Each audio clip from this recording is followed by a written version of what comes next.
Hello everyone, welcome back to another video, and let's not beat around the bush. I'm in a bad mood today. Why is that, I hear you ask? Plymouth Argyle lost again? No, it's not that. Did the missus accidentally delete your box set of the A-Team? Well, yes she did, but it's not even that. It's because of iRacing driving standards like this. There I was, minding my own business, cruising towards a fantastic top 6 finish in my Formula IRO4 race at Watkins Glen, when this driver inexplicably decided to wait until I was right alongside him before whacking it into reverse and taking me out. To add insult to injury, he carried on with no damage while I was shown the hamburger flag and saw my race ended. No apology from him, nothing. It left a really sour taste in my mouth, and I'm already questioning whether I've made the right decision to try this race again. Green, green, green. Well, we're underway. Race 2 at Watkins Glen. I'm starting from 15th on the grid. Now, that may not sound that great, but I'm actually at a higher split than ever before here. My iRating's increased quite considerably over the past few weeks. I'm now at 1.8k, which means for the first time in my iRacing career, I'm actually getting plonked into these 2k splits. Now, I've often been critical of the driving standards and the racecraft in iRacing, but people have always told me it'll get better when you get into the higher splits. Well, so far, the jury is out after that first race. It was a complete disaster, but can iRacing and the 2k splits redeem themselves here? We're approaching the inner loop for the first time.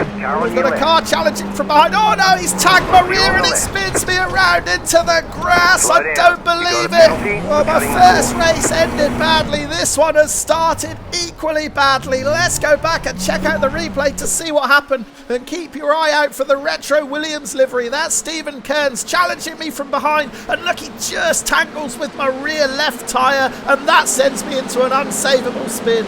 So frustrating. The moment his front right tangled with my rear left, there was no way I could steer the car. On board with Kearns now. Let's watch for that contact right there. The moment he hits me there, I've got no chance. Now, the only small positive I can take from this is that I didn't pick up any damage. So unlike in the first race, I was able to stay out on track. However, I'm down in 20th position, 6 seconds behind the nearest car. But having seen firsthand just how bad the driving standards are in this series at the moment, I knew that I would be able to pick up a few places just by staying out on track, and it didn't take long. That's the number 1 and number 2 cars getting tangled up, and then a lap later, this mess took out 3 more drivers. And as the race went on, more and more cars were spinning out, either from making their own mistakes or from contact, and it meant through the 20 minutes I was slowly but surely working my way up the pack. We're going to rejoin the live action on the very last lap. Now, I'm up to 12th position, which isn't bad at all given how disastrously this race started. I'm about 6 seconds behind the 3-way battle for 9th, but look, the yellow flags are out. I don't know what's waiting for me as I come around this blind left-hander, and there is absolute carnage waiting for me. There's debris strewn across the track. There's cars going in all directions. We weave our way through gate 2 positions. It looks like we'll gain 1 more because there's a car with heavy damage trying to get to the finish lines, and just like that,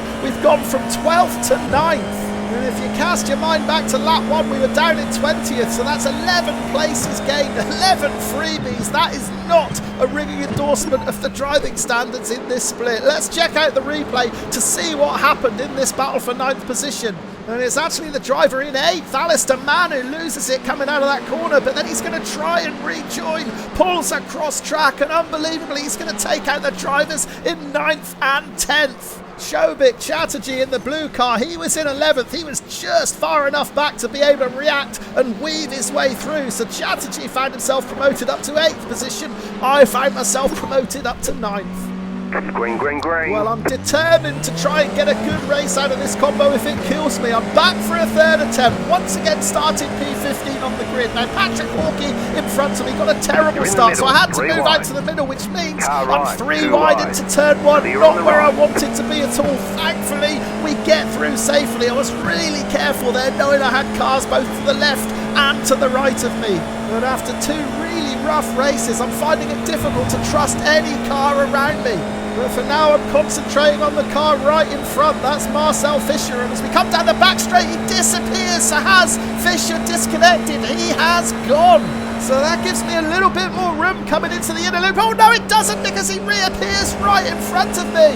That spooked me at the worst possible time there, just as I was hitting the inner loop. Thankfully, I managed to hold it together, but that is the last thing we need. We're on a stacked grid where it seems that every car wants to kill us, and then all of a sudden we've got to deal with ping issues as well. Hopefully Fisher's connection is a bit more stable now, but it's a glaring example of the other big problem that I've had with iRacing in recent weeks. The ping issues have been really troublesome. It's far more distracting in this sim than in any other when you get bouncing cars or vanishing cars as we had there with Fisher.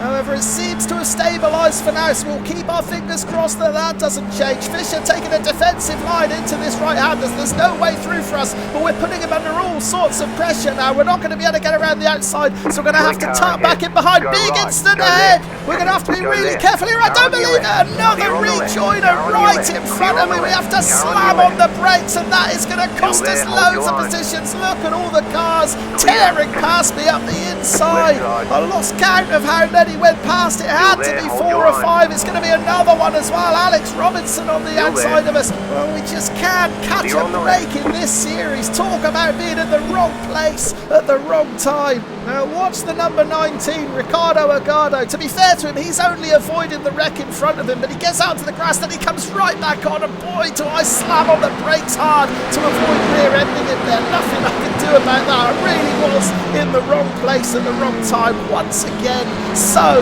frustrating.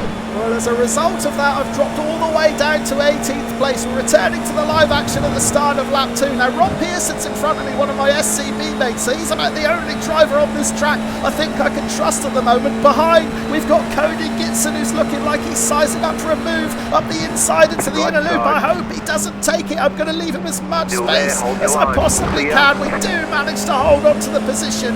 But yeah, my confidence is absolutely shattered. I've got no faith at all in any of the drivers around me at the moment, with the exception of the number 2 right in front of me, Rob Pearson. In fact, if I can find some sort of rhythm, get into a groove and tuck in behind Rob, I will feel a little bit safer. Ideally, though, I'd prefer a bigger gap than 0.4 of a second to those 2 cars behind. Oh, and Alex Robinson completely misses the apex into that hairpin. That's allowed Pearson to nip up the inside and take that 16th position back. So Pearson 16th, Robinson 17th. We're sizing up a move on Robinson now. Can we tuck it up the inside into this right-hander? I think better of it once again. Just no confidence that I can make any pass safely with these cars around me at the moment.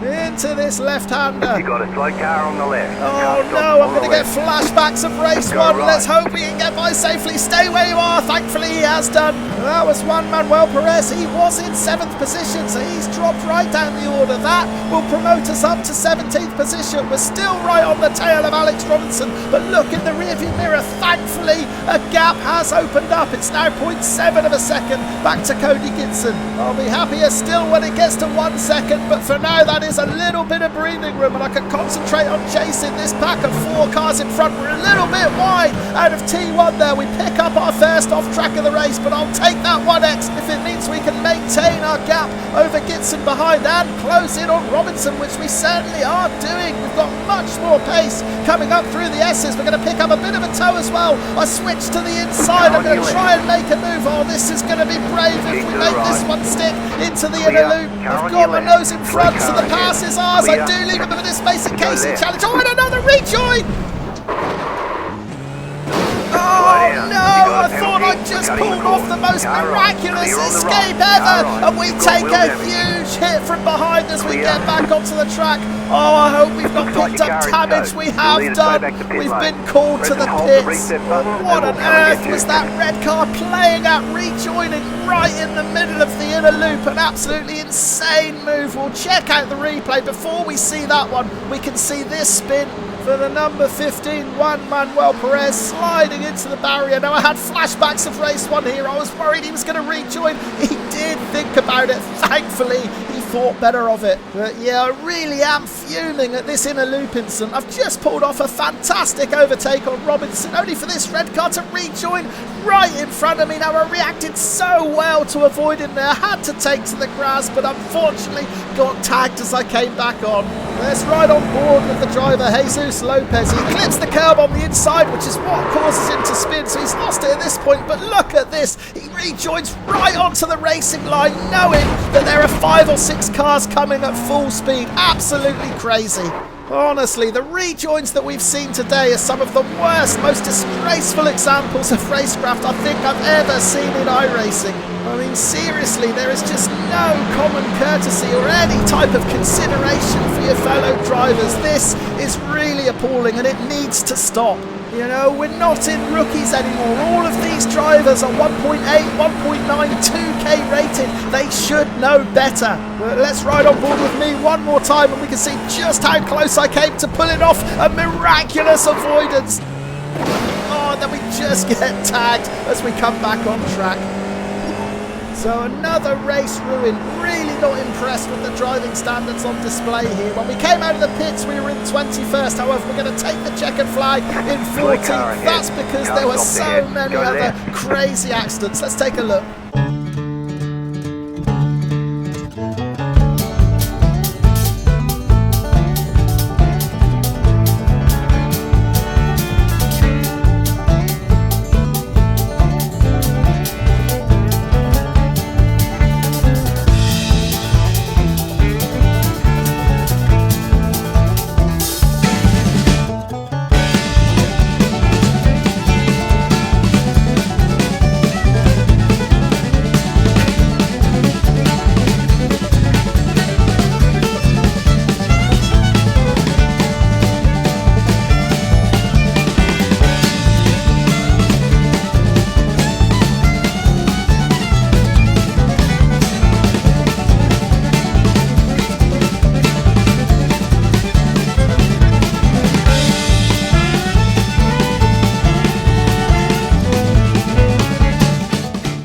So clearly there are a lot of drivers in this series who need some real practice in how to race closely and safely next to one another. That clip reel could have been double in length. That was just a few of the many incidents in that last race.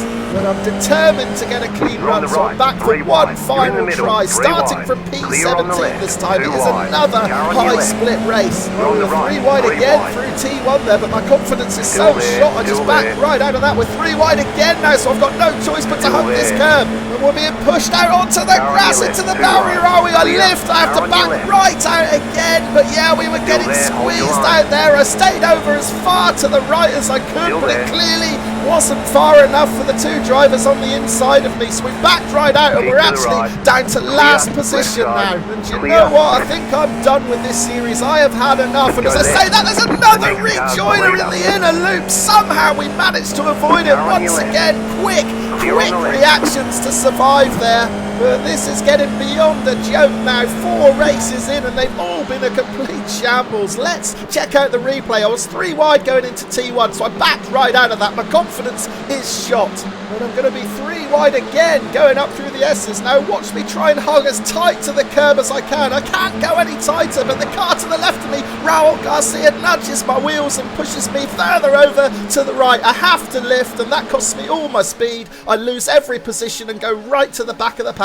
And it only gets worse from there. This is the pole position man and race leader Nikita Cratchit getting it all wrong in the in loop, and once again another driver who's just going straight for the rejoin. The only thing that stops him is another car crashing. On board with me now. Look how quickly we had to react, not only to avoid the wreck but also to stay off the grass on the left. We came so close to disaster there. We managed to survive it. But yeah, I entered this 4th race against my better judgment. I was hoping it would prove me wrong, but sadly it hasn't done. I expected so much more from these higher splits. Remember, once again, these are all 1.8, 1.9, 2K drivers making these mistakes. Mistakes I don't mind at all. We all make honest mistakes. It happens on the racetrack. But what really bugs me is the way the drivers react after making those mistakes. There is no thought for any other car on track. Time and time again, we see them just charge straight back to the racing line as quickly as they possibly can. They don't care if other cars are coming. They don't care if they take people out in doing it. Quite frankly, I am sick of it. They are ruining the sim racing experience for me and for all the other drivers on the grid who just want a fun and clean race. I'm really sorry for the rant. I don't like to be negative at all on my videos. I want them to be positive, energetic places, but I really am at my wit's end with this. But let's get back to the live action. We're towards the end of lap 2 now. I'm down in 17th position, but I am putting all sorts of pressure on the driver in 16th, Alessandro Moran. As I say that, we lose the driver in 15th, Jose Conte. He made a mistake into that left-hander. We allow him a bit more space on the outside to rejoin. He does rejoin, but he's behind us, so we will gain one position there. Can we get any better? Can we challenge Moran? Well, it looks like he's going into the pits anyway, so we will indeed get that position. So we're going to end lap 2 in 15th place. Well, over the course of a very quiet race, we only picked up one further position. We're now in 14th as we approach the final corner of this race. We weren't quite quick enough to challenge Matthew White in front, but we were more than quick enough to gap the drivers behind and at least stay safe in 14th place. Now watch White ahead. This is after the checkered flag, and he is going to go on a revenge mission to try and drill another driver. That pretty much sums up this afternoon of racing. You might just have heard Crew Chief there say we're going, and I think he's right. I think I'm going from iRacing, certainly from this series. I have had enough. It's not just an isolated incident at Watkins Glen either. I did a couple of races at Imola last week. They were equally as bad, and so were my races earlier in the season. It's the reason I've posted so few iRacing videos over the past month or two. I really don't like to keep on making these Wreckfest style videos where the only places I gain are from people crashing out or crashing me out. But to be honest, iRacing isn't giving me much else to work with at the moment. I'm really sorry for the negative video and for the moaning, but thank you ever so much for watching.